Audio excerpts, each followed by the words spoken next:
So, implicit cost means indirect cost. Cost indirect ta'an kan opportunity cost jiru malee gatii exactly gatii monetary value isaa argachuu hin dandeenye jechuudha. Kanaaf implicit costiin accounting gaafa lakkaa'an implicit cost keessaan oolchan jedhu. Fakkeenyaaf cost of firm owns and self-employed resource incurring activity like salary of owner manager.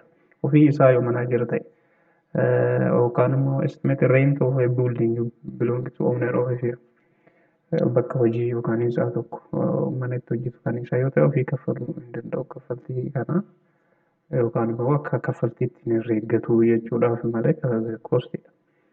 Kanaaf opportunity cost jennaan implicit costiin. Opportunity costiin jechuun waa tokko argachuuf carraa kan biraaf dabarsuu qabu jechuudha. Opportunity lost. Carraa waa argachuu osoo danda'uuti kan biraa argachuuf yookaan kan biraa jaallatee filatee kan biraa kan dhabuu jechuudha. Opportunity cost. Kanaaf implicit cost fi explicit cost iddoo tokkotti daa'uudhaan cost calculate godhu warri economics. Economics cost is equal to implicit cost plus explicit cost.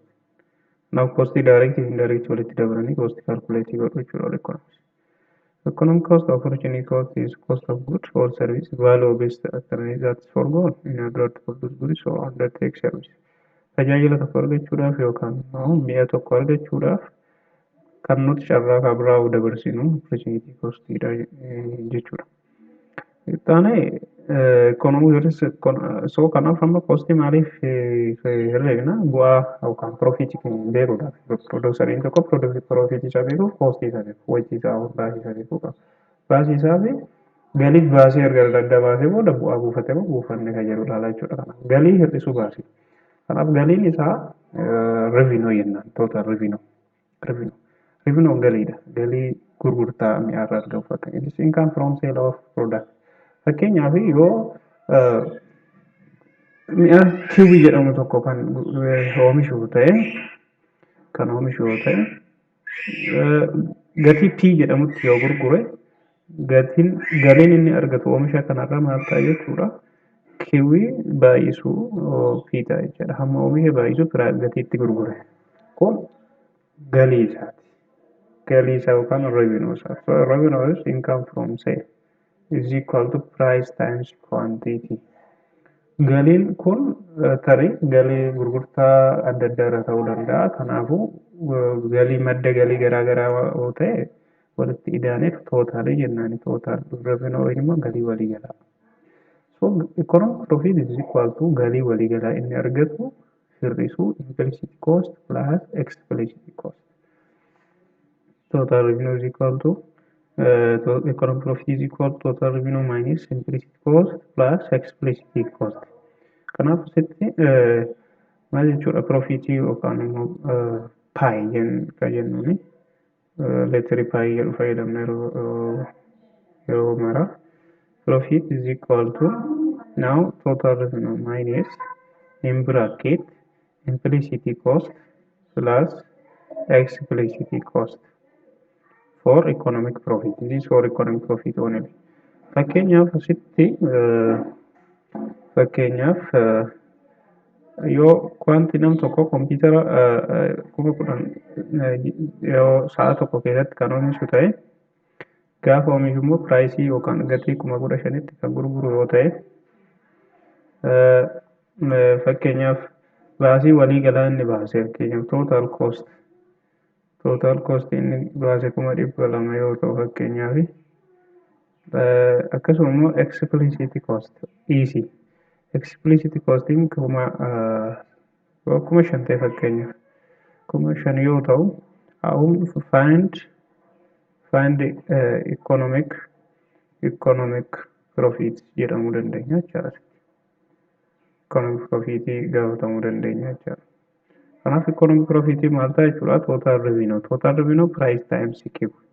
Price meeqa jechuudha asitti price times Q. Pricing keenya 15,000tti gurgura tokko ishee 15,000 baay'isuu meeqa immoo oomishi waliigalaa isaa 10,000 oomishe hir'isuu in bracket total implicit cost plus explicit cost. Asirratti waan hubachuu qabnu total cost nuu kenname whether it is implicit or explicit total iddoo tokkotti nuu kenname waan jiruuf 200,000 irraa irratti 200,000 total cost irra jechuudha. Kanaaf wal qixaa 15,000 baay'isuu 10,000 jechuun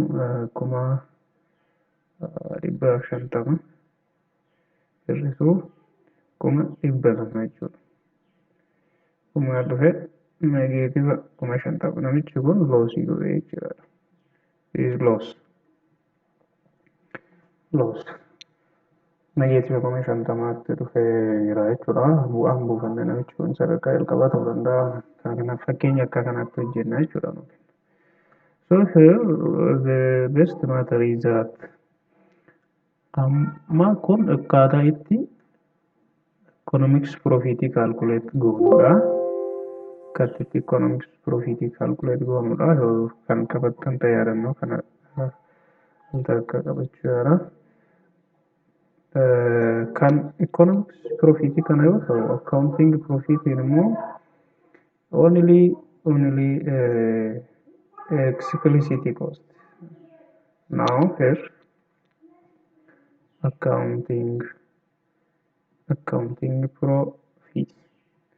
Accounting profit immoo total revenue qofa ta'ee jira. Total revenue minus explicit cost only. Explicit cost kanaafuu kennama mara dhaabanne kennuu kenname kana yoo ta'u total revenue meeqa arganne 150 arganne jechuudha. Hir'isuu explicit costing kophaatti nuu kennameera. Explicit costing kan nuu kenname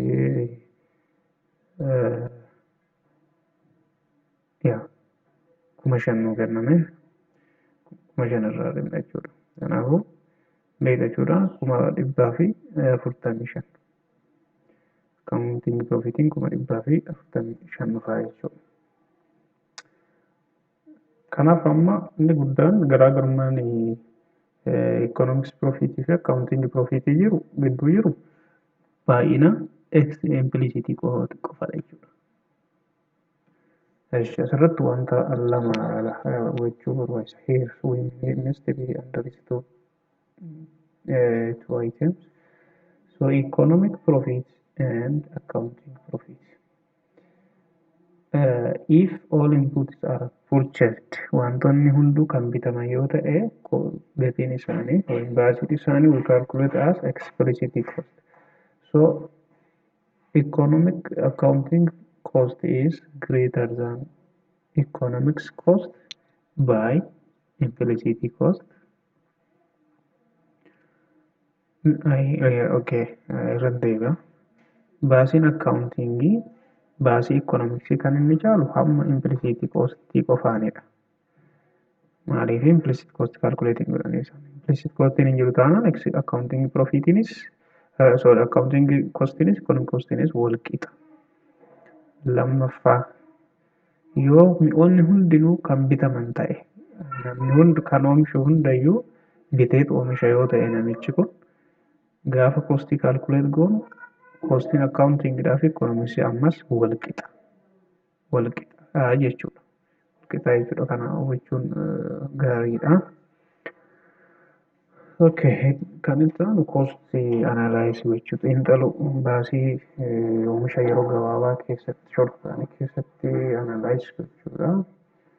Costiin baasii waliigalaa keessa baasiin dhaabbataa fi jijjiiramu jiraachuu danda'a. Baasii yeroo hunda continuously baasnee jiraachuu danda'a. Walitti dhaansinee baasii addaan hin cinne yookaan addaan osoo hin kutin baafne jiraachuu danda'a. Inni fixed cost jedhama. Yeroo hundumaa kaffaltii kan kaffallu addaan kutuu kan hin dandeenye. Fakkeenyaaf those costs are do not vary with firm changes in level of output. Hamma oomishni faana walitti dhufeenya hin qabne jijjiiramuu hin danda'an. Guddaas oomishnu xinnoos oomishnu gatii kanaan ni kaffalla jechuudha. Wanta dhaabbataadha. Baasii dhaabbataa jedhaman isaan kuni. They are always incurred even if the firm does not produce anything. Homaallee yoo oomishne yeroo hundayyuu ni kaffala jechuudha. Yookaan ni baasa baasii kana. Fakkeenyaaf reentii lafa liiziidhaan yookaan qabeenya liiziidhaan fuudhame tokko reentii isaa kaffaluun dirqama. Reentii liiziitti piroofitii baankii irraati yookaan qarshii yoo liqeeffatee jiraate intarestii always pay in form of given their collateral agreement interest on borrowed fund. Qaama irraa liqeeffate tokko irraa birrii liqeeffamee jiraate ni kaffalama yeroo isaa eege ji'aan walii galante akka walii galti isaaniiti. We render tier of machines. Maashiniin gaafa dha'u yookaan immoo maashinii fooyyessuudhaaf, haaressuudhaaf, haaromsaaf wiirendatiif daamejii ta'uu danda'a, miidhamuu danda'a. Sarri sirreessuuf ni baafna jechuudha dirqama. Cost of administrative staff. Hojjettoota biiroodhaaf yookaan immoo bulchitoota gaggeessitoota faabirikaa keenya yookaan dhaabbata keenyaatiif yeroo hundaa ni kaffalla jechuudha. Maaliif isaaniin ari'uu hin dandeenyu, ofirraa oofuu hin dandeenyu. Seeraan nu gaafachiisuu danda'an walii galtee dhaabbata permanent elektrii qabatanii waan seenaniif jechuudha.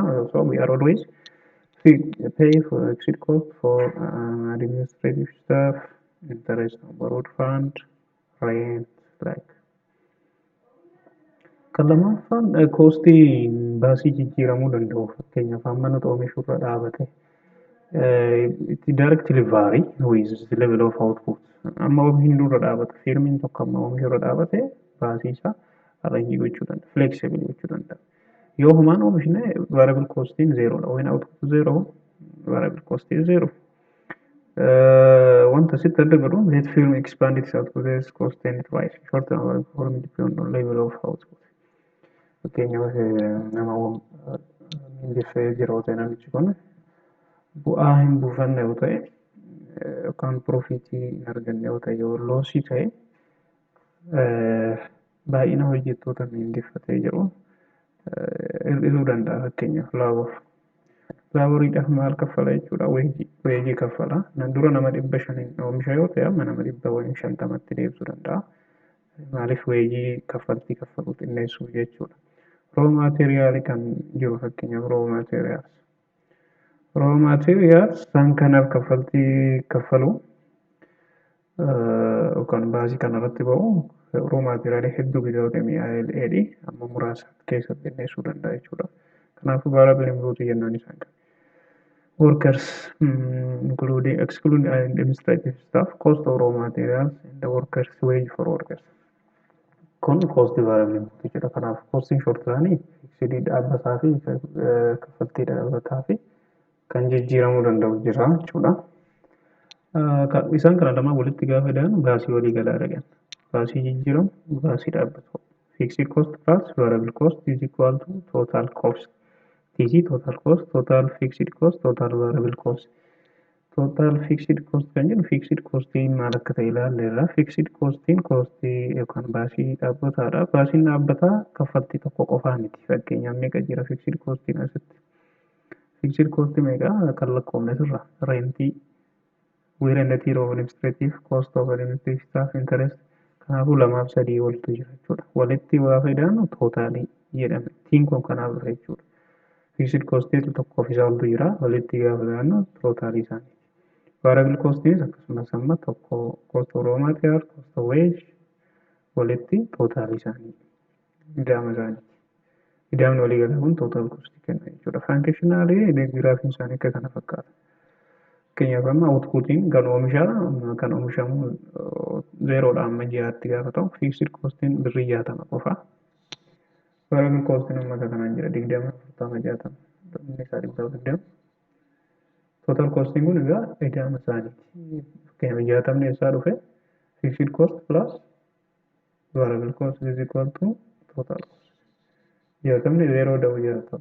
Inni lammaffaan gaafa tokko oomishu namichi kun kompiitara oomisha yoo ta'e kompiitarri tokko gaafa oomishu meeqaan oomishe 60 ida'u 20 walumaa gala baasii birrii 80 oomisha jechuudha. Irsaasii ta'uu danda'a, irsaasii ta'uu danda'a. Peennaa lammaffaa yookaan irsaasii yaadannoo daftaraa 2 oomishe fakkeenyaaf ta'aniif 2 gaafa oomishu baasiin dhaabbataa 60 baasiin jijjiiramaa 40 walii gala baasii 100 oomishe. Graaf irra gaafa goonu horizontaalii kiiwuyyoon outputii barreessina. Vertikaalii koostii kan baasii birriidhaan barreessina. Daataan kun zeeroodhaa amma 100 fi saddeettamatti jira jechuudha. Baasii walii gala amma kan jiru 180 olaanaan. Kanaaf amma 180tti danda'amte yeroo 60 akka kanatti baay'ee kanatu. Fakkeenyaaf fiksid koostiin maaliif horizontaalii ta'e 60. Fiksid koostiin dhaabbatadha 60. Gaafa wanti hin oomishamne 0 gaafa ta'us 60. Gaafa 6 oomishus 60. Gaafa 3 oomishus 60. So waan barbaade irratti waa oomishu koostiin fiksid koostii 60 waan ta'eef when it is 1 60, when it's 2 60, when it's 3 60, when it's 4 60, 5 60, 6 60. Gaafa pointii isaanii wal iddoo tokkotti hiinu horizontaalii arganna jechuudha. So the straight line dha jechuudha total fixed costing godhe. Total variable costing immoo kan 0 gaafa tokko wanti hin oomishamne 0dha. Gaafa tokko oomishu naannoo 20 jechuun 10. Gaafa lama oomishu total variable costing lammaffaa oomisha lammaffaatti 40. Gaafa sadii oomishu 60. Akka kanatti deema sheeppii kana kenna jechuudha. Estiin fakkaatu qubee isaa galagalaadha. Saa qubee galagalee yookaan inverted estiidha. Total costiin immoo kana inni 60 kana. Gaafa 0 ta'u 60 irraa ka'a. Gaafa 0 wanti hin oomishamne 0 gaafa ta'u tuquutiin 60 qabna total cost. Kanaafuu 60 irraa kaasii ol akkatti deema. Pointii kana gaafa hunda isaa gunnu kan argannadha. Kanaafuu total costiin ida'ama kana lamaan waan ta'uuf giraafii irratti illee eeriyaa kana ida'u eeriyaa kanatu isaa ol kenna. So total cost is equal to total variable cost plus total fixed cost. TC fi TVC kun garboonni kun lamaan S inverted jedhamu yookaan sheeppii kana qabu because of law of variable proportion. Seera yookaan law of variable proportion jedhamutu akka isaan S inverted ta'an qabaatan taasisa kan kutaatan ilaalla. Kan biraan per unit cost kan jedhu jira. Per unit cost jechuun costii divide by Q. Average and marginal cost isaan kun kan isaan jala qabatanii jiranii per unit cost. Per unit cost. Per unit cost jechuun costii per Q jechuudha. Costii jiru oomishaaf yeroo amma oomishameef. Costii meeqa qabna? Fixed total fixed costii qabna. Total variable costii qabna. Total costii qabna. Isaan kana hunda isaanii kophaa kophaatti gaafa costii kiwiidhaaf jiru average isaanii arganna jechuudha. Okay, average isaanii arganna jechuudha. Tokko isaanii gaafa maaliif yeroon nu barbaachise jedhuufi maaliif yeroon nu barbaachise jedhuuf average isaanii argachuudha. Average jechuun giddu galeessaan amma oomishuu akka dandeenya average isaa. Giddu galeessi total fixed cost hammami jechuun average total cost. Average total cost is equal to total cost divided by Q. Per unit cost means this one. Q dhaabuu gaafa har'uun average isaa argan. Average jennu total cost. Maqaan waamsaa total costidha. Gaafa kiwiidhaaf hiramu average barbaada jechuudha. Kanaafuu average jennaan A itti maxxansinaa isin. Bakka total jenna A jennaan amma average waan ta'eef. Maaliif total isaa oomishamee firaa jira. Total cost immoo fixed cost fi variable cost walitti daa'uudha waan ta'eef karaa biraa isaan lama walitti daa'anii kiwiidhaaf jiru jechuudha. Yookaan immoo isaan kana jechuudha notation. Inni kan biraan per unit cost jedhan average fixed cost and average variable cost per unit cost dha. Marginal cost. Cost dabalata baasii dabalata extra additional total cost. Yeroo oomishaminu oomisha tokko in quantity dabalata tokko oomishuudhaaf baasii dabalata nuti baafnu marginal cost dha. Extra or additional cost of that results from producing one more unit of output. To produce one more unit of output, additional cost is marginal cost. Kanaaf slope total cost dha. barbaaduudhaaf change of total cost with respect to Q fayyadamna jechuudha. Total costiin fixed cost plus variable cost waan ta'eef individually change with respect to Q barbaanna. Total fixed costiin kun lakkoofsadha. Fixed costiin lakkoofsadha. Lakkoofsa waan ta'eef zeeroodha. Changein isa jijjiirama waan qabu akkasirratti ilaalama. Fixed costiin 60 dhaabbataadha. Lakkoofsa dhaabbataadha. Change with respect to Q gaafa jennu zeeroodha. Kan derivativein constant number zero waan ta'u zero arganna jechuudha asitti.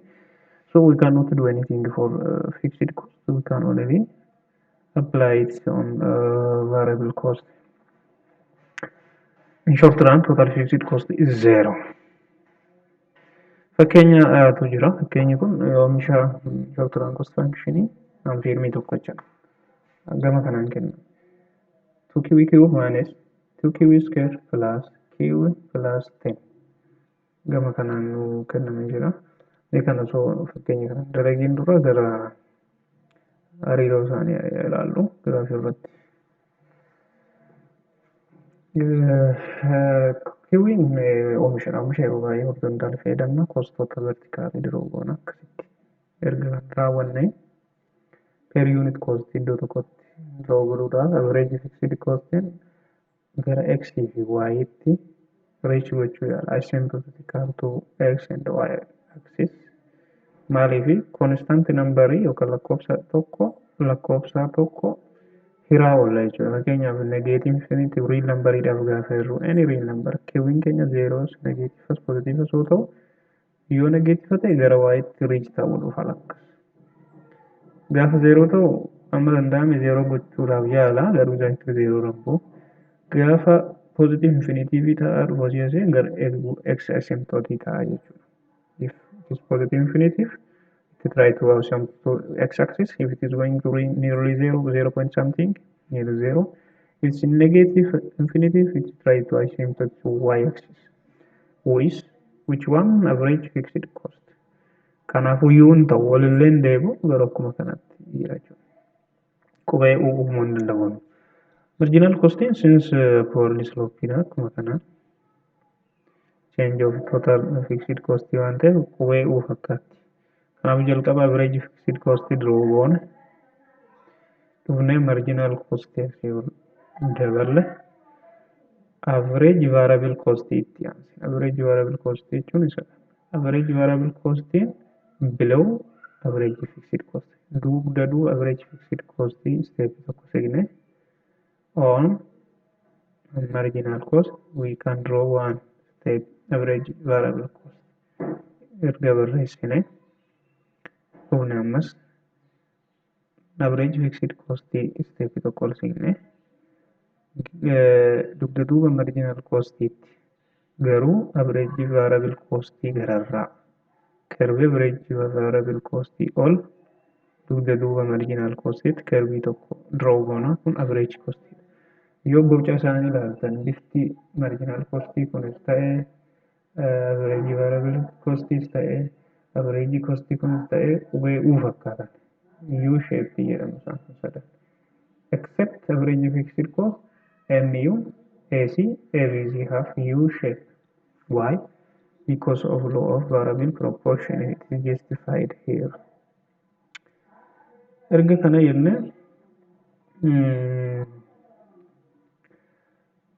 fakkeenyi jiru asii total costiin wal qixa 2QQ minus 2QQ square plus Q plus 10. Find expression of TFC or total fixed cost and the total variable cost. Maal jedha total ibsa yookaan immoo ibsama total fixed cost fi total variable cost agarsiisu immoo barbaadeedha. Barreessee jechuudha iddoo bu'ee total fixed cost. As keessa total fixed cost constant numberidha jennee kiwii faana hariiroo kan homaa hin qabne. Kanaaf kiwiitti attaachii ta'uu hin danda'u. Itti maxxanuu hin dandeessu kiwiin. Maaliif fixed cost fi kiwiin they have no any relationship. It's not changed with kiwi. So constant number ta'a jechuudha. 10 ta'a jechuudha fixed cost. Fixed cost is equal to 10. Isarraa nafe hundi isaanii warri kiwii faana rileeshinii qaban kiwiin itti maxxane kiwubii isaa ta'uu any exponent kamiyyuu haa qabaatu total variable cost ta'a. 2 cube 2 cube square plus cube variable cost. A deebisne jirra B derive expression of average fixed cost. Average variable isaan kun ammoo hundi isaanii per unit cost ta'an. Cost isaanii kiwiidhaaf irraa kiwii over kiwii gaafanin average isaanii arganna. ABC total fixed cost hin ta'inidha. Gaafa kiwiidhaaf irru over 10. TVC over Q 10 over Q. Average variable cost total variable cost over Q. Kana kiwii irraa jechuudha. Going to this part. Average cost jechuun average costing total cost kiwiidhaaf irudha. Kan hunduma isaa akka jirutti over kiwii jenna jechuudha. Kudhan dabalate over kiwii gaafeen average total cost ta'a. Average of total cost or average cost arganna jechuudha. Maybe worksheet argamerra dhaabanne qormaata jala samarii godhuu yaalladhu kanatti. Marginal cost immoo slope kanaati. Slope kana jechuun change first order condition yookaan partial derivative of this function with respect to q barbaanna jechuudha. Yeroo kana sadidha kuni 3 times 2 q is the power of 3 minus 1. So 2 times 3 means q. Q is 6q is the power of 2 minus 2 times 4 4q plus partial derivative of q with respect to q is 1 plus 1 here. So this one. C find the level of output that minimize marginal cost and average variable cost. Then find the minimum value of marginal cost and average variable cost. Bakka kanatti amma minimum value ka jennu minimumiin amma bakki daataan yookaan immoo lakkoofsi marginal cost gadaanaa kan jennu iddoo kanatti minimum point kan. So minimum point iddoo kana kiwiin meeqadha iddoo kanatti fakkeenyaaf tokko kiwiin jiraate iddoo kana nu gaafata jechuudha amma caarratti tokko kana. Lammaffaa minimum point for average variable cost jechuun iddoon kun minimum point for average variable cost gara here kiwiiwaanii. So kiwii dhaabe kiwii iddoo kana barbaadee nuun jedhe. Erga kana argattee booda immoo bakka sanatti what is the value of their values. Value marginal cost fi value average variable cost gaafa kiwii fi bakki kun argamu gatiin isaanii meeqadha. Kanaaf waan lama barbaanna jechuudha. First minimum value marginal cost kan adda kana minimum ishee argachuu fi slope isa barbaaduu qabna. Jalqaba marginal cost function barbaanna. Isaa booda function isaa irraa immoo slope isaa yookaan change isaa change slope first order condition of marginal cost. Marginal cost fi slope irraa kiwii arganna lakkoofsa kiwii bakka bu'u. Isa erga argannee lakkoofsicha bakka marginal cost kallattiidhaan keessa buufna jechuudha marginal cost function keessa. The same also for average variable cost. Average variable cost barbaanna jalqaba. Lammaffaa irratti slope isa deebinee change isa barbaanna. Kiwii argan kiwii sana deebinee marginal average variable cost function keessa buusuudhaan ABC arganna jechuudha. Fakkeenyaaf minimum value of MBC marginal costing kanadha. Kanarraati kun maal godhaa jedhamanni kiwii erga argatee booda sitti find minimum of marginal cost. Minimum marginal cost slope of marginal cost barbaadaa'eera. Marginal costing kanadha 6q dha. Amma first order condition barbaada jechuudha slope change of marginal cost. 6 times 12 q minus 4q with respect to q. Q in baddeetu 4 tafa asitti minus 4 is equal to 0. 12q is equal to 0. 12 dha gaafarru kudha lama yeroo afurii jechuun afuriin tokko afuriin sadii kanaaf tokko sadaffaa dhufa. Kiwiin tokko sadaffaa. Lakkoofsa kana funkshinii kana keessa galchuudhaan kun minimum kiwii isaati. Kiwii bakka kana jechuudha. 1/3 iddoo kana. Ishee gaafa buufnu marginal cost isaa arganna jechuudha. Inni immoo kunoo kana dhufa. 0.3. Bifuma kanaan kan average variable cost illee kan hojjennudha. Fakkeenya yeroo itti aanu ilaalla. Kan biraan iddoo tokkotti cost production hariiroo isaanii ilaaluu ni danda'ama jechuudha. Relationship between short run production and cost curve. Oomishaa fi baasii oomishaa.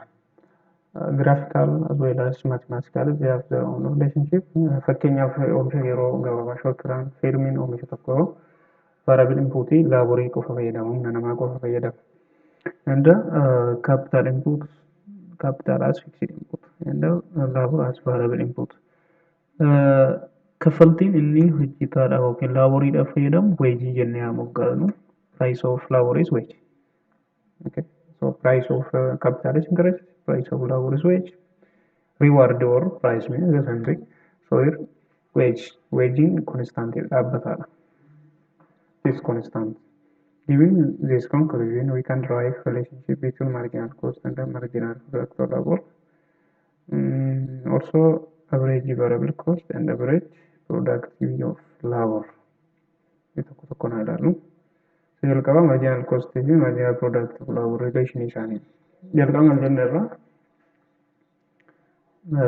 asitti jechuudha. Namichi kun oomisha wayii oomisha. Oomisha fakkeenyaaf kiwii oomisha. Kiwii oomishuudhaaf maal fayyadamu? Nama, humna nama fayyadamu. Maal kaffalaaf? Weejii kaffalaaf. Kanaafuu yoo fakkeenya namoota walii galisa nama elli ta'a yookaan baay'inni namoota hojjetanii elliidha yoo ta'e tokko tokko isaaniif kan inni kaffalu weejiidhuma waan ta'eef konstaantiidha. Elli times weejiin kun amma koostii isaati. Total cost. Total variable cost. Koostiidha. Total cost. Baasii waliigalaa isaa wage times elli ta'a jechuudha. Koostii kana maal jennuuf? Koostiidha.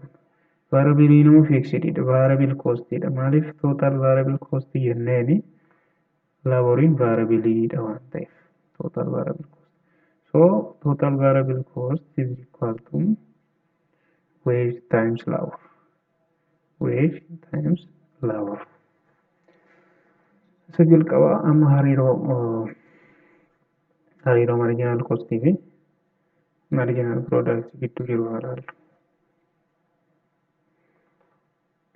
Kan ilaaluuf marginal cost in total variable cost with respect to QE. Change of total variable cost with respect to QE. Total variable cost in wage times labor akka ammasii bakka bu'uutti. Total variable cost in wage times labor. So wage times L kana bakka bu'uuna bakka TVC asitti bakka kana bu'uuna jechaadha. With respect to Q. W times L is this one, 3VC in place of DVC. So it's equal to wage. Wage kun alabaati. Maaliif constant waan ta'eef partial derivative isaan hojjennu wage times change times L change L over change Q change Q. Function kana nu hin beeknu kan nuti now here change L with respect to change Q is unknown. So here L over Q is unknown hin beeknu. Gaafa inni Q over L ta'u beekna. Maal jechuudha inni marginal product jechuudha. Okay. Kanaafuu yoo Q over L yoo ol galagalee barraa'e marginal product ta'a yoo ta'e akka kanatti gaafa ta'u immoo inversii marginal productidha. Inversii jechuun immoo 1 over marginal product jechuudha. Inverse of marginal product. Kanaaf inverse of marginal productidha kun. So 1 over marginal product of labor times wage. Wage times 1 wage. Here from below we have marginal product, which is marginal cost is equal to.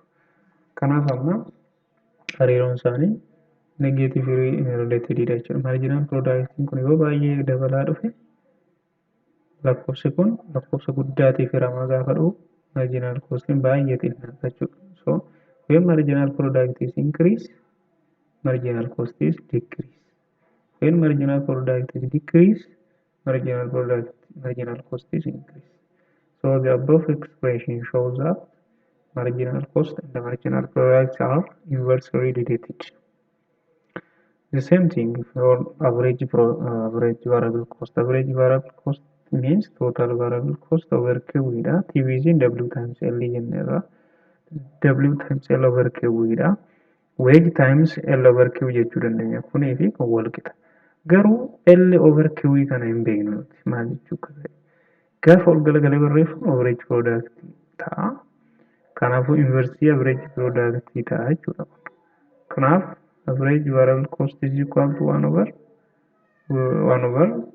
average product of labor. The same thing, they are inversely related with average cost fi average product illee akkuma marginal cost fi marginal product labor inversely related dha jechuudha. Graphically gaafa ilaallu bifa kana qabaatan. Inni jalqabaa oomisha otoo inni lammaffaan gatii oomishaa cost is production. Unit product kana totally maximum marginal product dha. Fi average product kana marginal product in shape kana qaba. Average product in origin dha akkas baha. Garuu vertical horizontal line crossing godhu. Decrease, increase, reach maximum, decrease. This increase, reach maximum, decrease, zero, negative.